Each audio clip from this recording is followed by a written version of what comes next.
മാധവനാട് ഗ്രാമപഞ്ചായത്ത് 2ാം വാർഡിലെ നെല്ലിത്തടം ജുബിലി മസ്ജിദ് water tank road നാടിന് സമർപ്പിച്ചു. ഇതുവരെ ചെയ്ത ഉദ്ഘാടനങ്ങളിൽ ഏറ്റവും ഹൃദ്യവും മഹത്തരവുമെന്ന് തോന്നിയത് ഇന്നത്തെ ഉദ്ഘാടനമാണ്. കാരണം നീണ്ട 30 വർഷത്തെ കാത്തിരിപ്പാണ് ഒരു ജനത സുഗമമായ ഗതാഗതയോഗ്യമായ ഒരു റോഡ് എന്ന സ്വപ്നത്തിന്. ഇന്ന് ആ സ്വപ്ന സാക്ഷാത്കാരത്തിന്റെ ദിനമായിരുന്നു. ഒരുപാട് സാങ്കേതികത്വം കാരണം റോഡ് എന്ന പ്രവൃത്തി നീണ്ടുപോവുകയായിരുന്നു.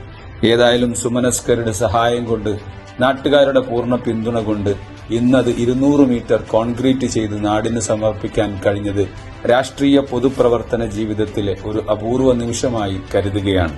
ഈ റോഡ് ഈ രൂപത്തിൽ കാണാൻ ഏറെ ആഗ്രഹിച്ച ബഹുമാന്യനായ വരിക്കോടൻ കുഞ്ഞിപ്പ സാഹിബിനെ ഈ അവസരത്തിൽ സ്മരിക്കുന്നു. ഇതിനോട് സഹകരിച്ച കൂടെ നിന്ന മുഴുവൻ ആളുകളെയും ഈ അവസരത്തിൽ അവരോടുള്ള നന്ദിയും കൃതജ്ഞതയും ഈ അവസരത്തിൽ രേഖപ്പെടുത്തുന്നു. Thank you.